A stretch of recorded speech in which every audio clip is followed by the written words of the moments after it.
Unidade 2, Sociólogos Brasileiros. Aula 5.1, Conteúdo: Gilberto Freire. Habilidade: identificar os elementos culturais da sociologia de Gilberto Freire.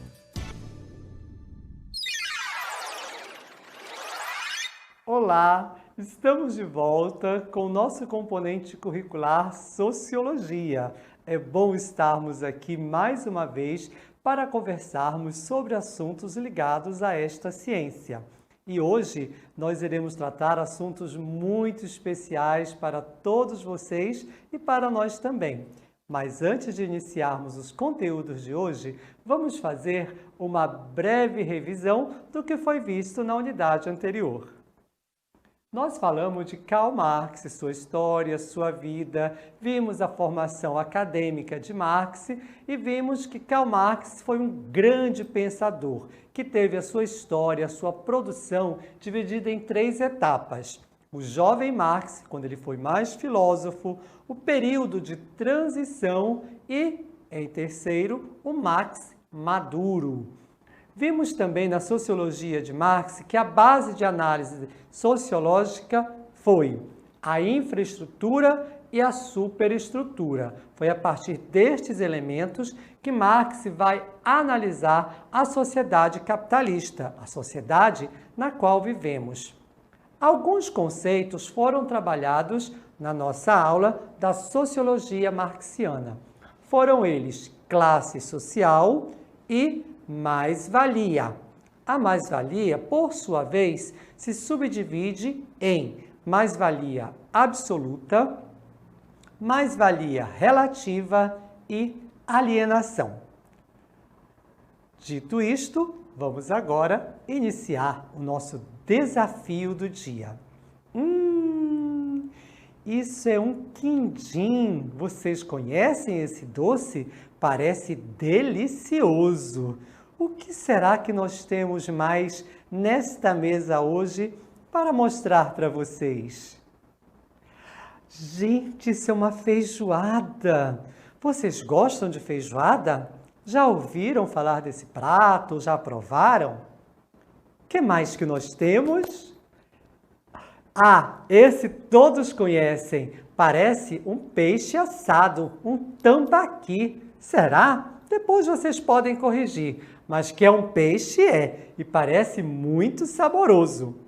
Você observou os alimentos que constavam nesta mesa. Todos eles pertencem à culinária brasileira. Esta afirmação está correta?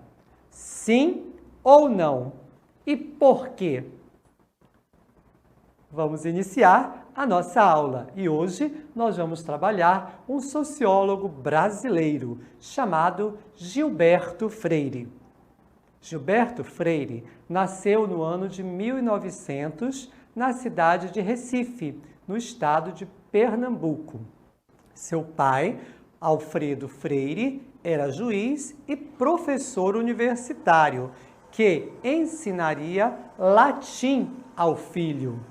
Apesar do estímulo ao estudo em casa, Freire não conseguia aprender a escrever e fazia desenhos para expressar-se. Olha que interessante, apesar do pai ser um professor universitário, ensinar latim para o seu filho Gilberto Freire, ele não conseguia aprender a escrever e ele se expressava através de desenhos. Gilberto Freire estudou em colégios americanos e, quando terminou sua formação, partiu para os Estados Unidos. Gilberto Freire faleceu no dia 16 de julho de 1987, também na cidade de Recife, no estado de Pernambuco. A formação acadêmica deste pensador, deste sociólogo brasileiro é extensa, né? Ele inicialmente se matriculou na Universidade de Baylor, no estado do Texas, lá nos Estados Unidos. E anos mais tarde foi para a Universidade de Colômbia, também uma famosa universidade norte-americana. Dentro da formação acadêmica de Gilberto Freire, temos vários autores que contribuíram para esta formação. Ele se baseou em vários autores.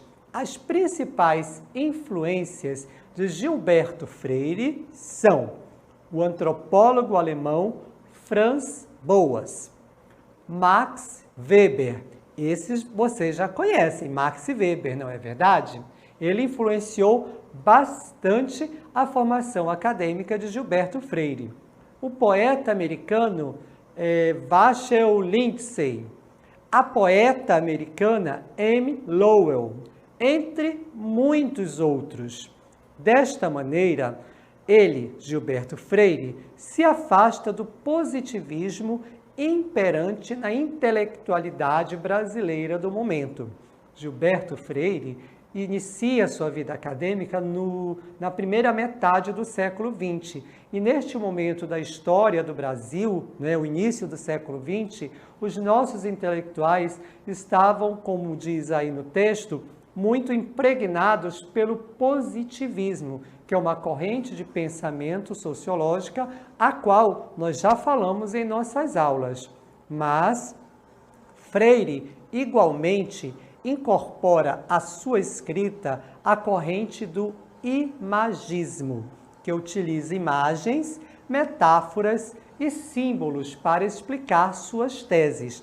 Lembram que quando ele era criança, ele gostava de se expressar através de desenho? Então, essa característica de produção, de expressão, ele leva à sua idade adulta, quando ele entra na universidade, na faculdade, só que esta forma de transmissão de ideia, de pensamento e de comunicação se chama imagismo. E Freire continuou usando isso para explicar as suas teses de doutorado. O expressionismo, uma escola pictórica que amplia ou recorta as cenas a fim de destacá-las, também foi adicionado na sua maneira de utilizar as hipérboles. Hipérboles são figuras de linguagem utilizadas para enriquecer a escrita, para tornar, digamos assim, mais atraente a leitura, onde o leitor vai ter vários exemplos e, no caso de Gilberto Freire, vai ter também várias imagens, porque ele continua utilizando imagens quando ele vai desenvolver as suas teses na universidade, na academia, durante o período dos seus doutoramentos e em todas as suas obras. Assim, Freire fazia afirmações duras a respeito da prostituição e da depravação dos colonizadores com as escravas, utilizando este recurso literário, que é a hipérbole. Mas Freire também teve uma trajetória política no Brasil. Vamos conhecer um pouco? Na década de 40, Gilberto Freire lança-se em campanha aberta contra todo o Estado Novo. Era o Estado dominante, como ficou conhecido na década de 40 no Brasil. Nas eleições de 1945, Gilberto Freire foi eleito para a Assembleia Constituinte, participando da elaboração da Constituição do ano de 1946. Transformada a Constituinte em Assembleia Legislativa, Gilberto Freire permaneceu na Câmara e, no ano de 1947, apresentou o projeto de criação do Instituto Joaquim Nabuco de Pesquisas Sociais, órgão que deveria se dedicar ao estudo e à realização de pesquisas sobre as condições de vida do trabalhador rural do Nordeste. No ano de 1949, este instituto foi transformado na Fundação Joaquim Nabuco. Percebam que Gilberto Freire tem uma trajetória acadêmica, tem uma formação acadêmica bem consistente, fundamentada em autores, em pesquisadores renomados e também poetas. Vejam que há aí, digamos assim, uma mescla de cientificismo, de pensamento científico e um pouco da poesia. E também um pouco de imagens. Estes elementos, na obra de Gilberto Freire, é importante para a sua identificação como um autor muito original para trabalhar a sociologia no Brasil na época em que ele viveu. E isso está representado em todos os seus livros. Vamos assistir a um pequeno vídeo sobre a trajetória política de Gilberto Freire. Trajetória política de Gilberto Freire. Durante a Era Vargas, foi perseguido e preso, considerado subversivo pelas autoridades e imoral pelos conservadores. Participou da luta pela redemocratização e sofreu um atentado em março de 1945. No ano seguinte, foi eleito deputado constituinte pela UDN, tendo sido vice-presidente da Comissão de Educação e Cultura da Câmara Federal. Em 1949, ajudou a fundar o Instituto Joaquim Nabuco, em Recife, e foi delegado brasileiro na Assembleia das Nações Unidas. Em 1954, recebeu o título de doutor honoris causa da Universidade de Colômbia. Em 1964, Freire defendeu o golpe militar e aceitou o convite do presidente Castelo Branco para integrar o Conselho Federal de Educação. Ajudou a elaborar o programa do partido pró-ditadura, a Arena. Mais tarde, defendeu a redemocratização e a candidatura de Tancredo Neves. Sua obra só veio a ser plenamente estudada no país a partir da década de 1970. Morreria no final da década de 80, declarando não ter conseguido se realizar de todo. Percebam aí a importância desse sociólogo brasileiro, tanto na sua trajetória acadêmica, como já dissemos e já ouvimos, como na sua trajetória política. Participou ativamente da vida brasileira, tanto no campo acadêmico, dos estudos, quanto no campo político. Por aí, nós já podemos perceber e afirmar que realmente este autor deixou uma grande contribuição e teve grande relevância para a formação do pensamento sociológico no Brasil. Vamos conhecer um pouco das obras de Gilberto Freire. Seus livros ganham edições em várias línguas e Casa Grande e Senzala é, até hoje, exatamente até hoje, o livro de sociologia brasileiro mais editado e traduzido no exterior. A obra Casa Grande e Senzala foi publicada no ano de 1933, após Freire já ter estudado e escrito vários ensaios sobre o período colonial do Brasil. Este livro, Casa Grande e Senzala, é o primeiro de uma trilogia que se completa com Sobrados e Mocambos, no ano de 1936, sobre a sociedade no Brasil Império, e, por último, Ordem e Progresso, no ano de 1957, quando Gilberto Freire discute a sociedade brasileira durante a República. Havia um quarto livro planejado, Jazigos e Covas Rasas, mas as anotações foram roubadas e se perderam. Casa Grande e Senzala trouxe novas abordagens para entender a formação do Brasil. Cultura, religiosidade, culinária, hábitos de higiene, sexualidade foram alguns temas destrinchados pelo estudioso pernambucano. Vamos nos ater a esta obra, Casa Grande e Senzala. Uma das teses da obra é que a mestiçagem das raças criou uma sociedade original. Através do contato de negros, índio e brancos, o brasileiro seria a síntese cultural e mestiça dessas raças. Todos nós somos sabedores, já ouvimos durante a nossa vida escolar que o povo brasileiro é formado a partir da junção, do contato dessas três raças, de negros, índio e brancos. Essas três raças é que vão formar o povo brasileiro. Quando essas três raças se juntam, se dá um fenômeno conhecido como mestiçagem.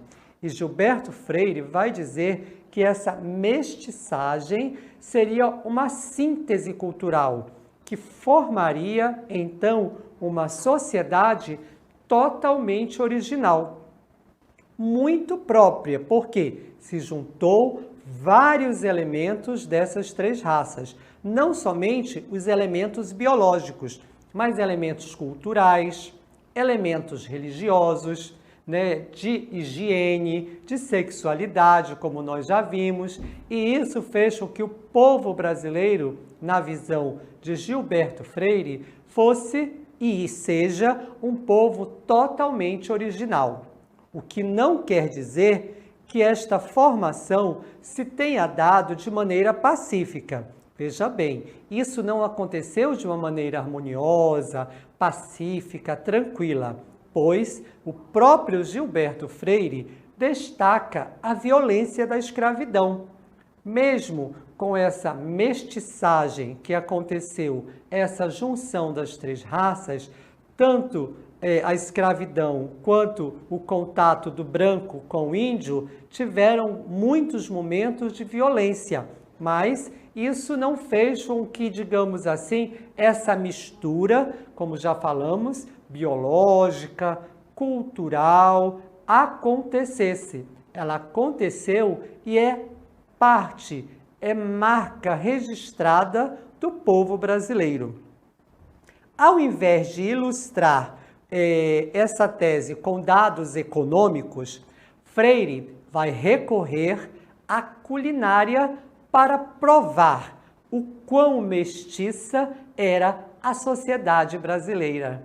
Exatamente, um elemento muito forte que Gilberto Freire vai destacar nesta obra, Casa Grande e Senzala, que é uma das suas obras mais importantes, e mais conhecidas e traduzidas em todo o mundo, um destaque principal para, digamos assim, conhecer, caracterizar o povo brasileiro como resultado da mestiçagem é a culinária. Gilberto Freire vai se ater também a elementos da culinária de cada uma dessas raças para dizer: este é o povo brasileiro. É a junção dessas três raças que, em um processo de mestiçagem, resultaram em uma raça totalmente original, que é o povo brasileiro. É preciso lembrar a vocês que na década de 1930 do século XX, o nazismo estava em plena consolidação na Alemanha. O nazismo trazia suas ideias de pureza racial que conquistavam cada vez mais adeptos em todo o mundo, inclusive no Brasil. Até hoje, o nazismo prega a ideia de uma raça pura. Esta, digamos, corrente de pensamento nazista não considera a mestiçagem como um elemento, digamos assim, capaz de formar uma raça. Pelo contrário, eles veem a mestiçagem de forma negativa. A obra Casa Grande e Senzala, de Gilberto Freire, vai defender que a mestiçagem traz mais aspectos positivos que negativos para uma nação. Exatamente, Gilberto Freire, ao contrário da corrente de pensamento nazista, né, que o nazista diz que a mistura de raças, que a mestiçagem não é boa para um povo, não é boa para uma nação. Gilberto Freire vai comprovar nesta obra, Casagrande e Senzala, que a mestiçagem traz sim mais aspectos positivos do que negativos para uma nação. No nosso caso, para a nação brasileira, porque o povo brasileiro é o resultado da mistura, da mestiçagem dessas três raças principalmente, como por exemplo, os negros, o índio e os brancos. Os negros africanos, o índio, que é o povo originário da nossa terra, e os brancos europeus, principalmente os portugueses. Vamos assistir a um pequeno vídeo sobre Casagrande e Senzala para procurarmos entender um pouco mais da riqueza sociológica desta obra de Gilberto Freire para o entendimento da formação do povo brasileiro. É muito comum falar-se na dimensão de erotismo nos trabalhos de Gilberto Freire. Ele textualmente diz o seguinte: o ambiente em que começou a vida brasileira foi de quase intoxicação sexual. Mas ele explica: não há escravidão, diz ele, sem depravação sexual. Não se tratava de um desvio de conduta, era todo um sistema organizado em que excesso de poder levava a todas as formas de abuso, inclusive o abuso sexual. E ele próprio era o homem que gostava de festa, o homem alegre, o homem que não via o erotismo como alguma coisa a ser posta à margem, mas como parte da vida humana. Gilberto viu na miscigenação dos índios e dos negros e dos brancos uma raça. Isso num momento em que nos Estados Unidos e na Europa via-se o oposto. Nos Estados Unidos, a gota de sangue negro, uma só gota, fazia com que os descendentes, até de Thomas Jefferson, como a escrava Sally, fossem considerados negros, e ela tinha pele branca. No Brasil, seria branca, pois tinha pele branca, o pai era branco, embora os avós maternos fossem negros. Então Gilberto retratou uma cultura rica, miscigenada. É muito bom nós ouvirmos outros estudiosos falarem de autores brasileiros. No exemplo do nosso vídeo que nós acabamos de assistir, Fernando Henrique Cardoso fala justamente sobre esse aspecto da obra de Gilberto Freire, quando ele diz que a mestiçagem é positiva e faz com que o Brasil tenha uma raça própria, original, muito característica e que é, sim, uma mistura desses elementos. E Gilberto Freire, só para relembrar, faz isso no momento em que no mundo ocidental se difundia as ideias do nazismo. Ele diz, não, a mistura, a mestiçagem, ela é positiva, enquanto que o nazismo dizia que não era bom, que isso não era, digamos assim, saudável para uma nação. Tem um termo que foi, digamos assim, colocado para Gilberto Freire.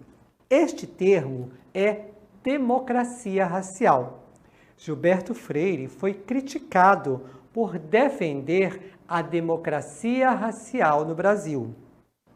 Esta tese da democracia racial afirmava que os negros e índios não eram discriminados na sociedade brasileira. Foi aí que, digamos assim, os críticos, outros estudiosos diziam que não, que há uma discriminação entre negros e índios dentro da sociedade brasileira.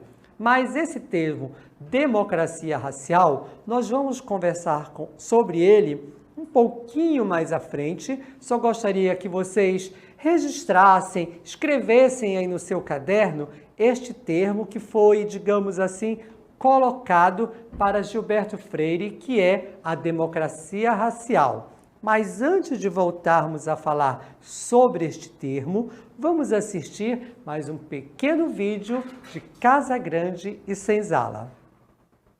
Casagrande e Senzala. Matavam-se bois, porcos, perus.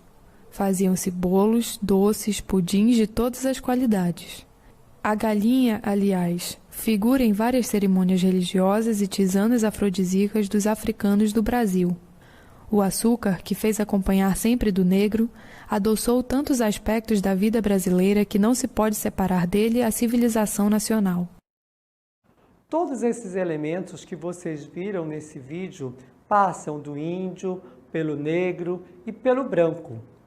E percebam que eles estão presentes na sociedade brasileira.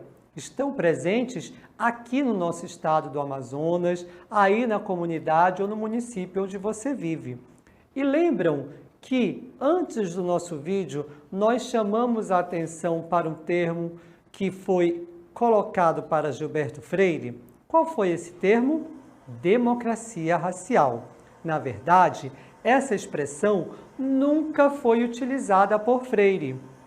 Ela defendia a mestiçagem e a maneira de ser do português católico em contraponto com o protestante inglês. Na verdade, os críticos que criticavam ou que criticaram Gilberto Freire por acreditar que a sua obra dizia que a mestiçagem tinha acontecido de forma harmoniosa e que no Brasil não havia discriminação para negros ou para índios, nunca foi dito por Gilberto Freire. Ele defendia, sim, a mestiçagem, entendia, sim, que o Brasil era formado por 3 raças, mas isso em contraponto a outro tipo de colonização que não feita pelo português. A nossa foi pelo português católico. Ele colocou isso em contraponto ao protestantismo inglês, por exemplo, que colonizou os Estados Unidos. Mas vamos reforçar mais um pouco este termo que foi, digamos assim, emprestado para Gilberto Freire, que é democracia racial. Os 2 países onde ele morou, ele quis comparar o racismo. E ele teria dito que o racismo no Brasil não era tão forte porque não era tão institucionalizado quanto nos Estados Unidos. O racismo no Brasil seria mais velado, mas assim, as pessoas não se assumem racistas quanto nos Estados Unidos. E essa seria a comparação. Aqui no Brasil é uma coisa muito cultural, assim, e enquanto nos Estados Unidos era institucionalizado. Então, tem o bebedouro do branco e o bebedouro do negro. É na cara, é explícito. No Brasil seria uma coisa cultural, porque, por exemplo, essa pessoa não se diria racista se tu perguntasse para ela. Enquanto nos Estados Unidos, sim, as pessoas dizem na cara que são racistas. Apesar do racismo existir aqui, a pessoa não admite explicitamente. Vocês observaram através das nossas imagens o que significa uma discriminação velada e uma discriminação institucionalizada? É justamente nessa comparação que no Brasil não é racista, mas acontece alguns eventos que demonstram isso. Ah, não, é só brincadeira. Já nos Estados Unidos, por exemplo, em outras épocas, como na época em que Gilberto Freire publicou a sua obra, lá no começo do século XX, nos Estados Unidos, o racismo era institucionalizado. Como vocês viram na figura, havia um bebedouro para o negro e um bebedouro para o branco. Jamais, naquela época, o negro poderia tomar água, por exemplo, no bebedouro do branco. Então, isso era a instituição. Aqui não, é uma coisa mais cultural, mais relativa, é brincadeira. Mas Gilberto Freire não descartou essa ideia. E só para reforçar, a democracia racial não foi pregada por Gilberto Freire. É preciso que nós tenhamos isso bem claro quando falamos da sua obra Casa Grande e Senzala. Mas Gilberto Freire não escreveu somente este livro, ele escreveu muitos outros livros. Ele tem uma vasta produção acadêmica e literária. Vamos relacioná-las agora para vocês aqui nas próximas cartelas. Vamos lá. A primeira e grande obra de Gilberto Freire é Casa Grande e Senzala, no ano de 1933. Depois, ele escreveu Guia Prático, Histórico e Sentimental da Cidade do Recife, Sobrados e Mucambos, Nordeste, Aspectos da Influência da Cana sobre a Vida e a Paisagem do Nordeste no Brasil, Cana sobre a Vida e a Paisagem, Açúcar, isso mesmo, esse açúcar não está errado, é o título da obra que depois, com outras publicações, o título vai ser corrigido, mas originalmente, em 1939, era exatamente como nós escrevemos aí. Depois, no mesmo ano, 39, ele escreveu Olinda, depois O Mundo que o Português Criou, A História de um Engenheiro Francês no Brasil, Problemas Brasileiros de Antropologia. Em 1943, ele escreveu também Sociologia.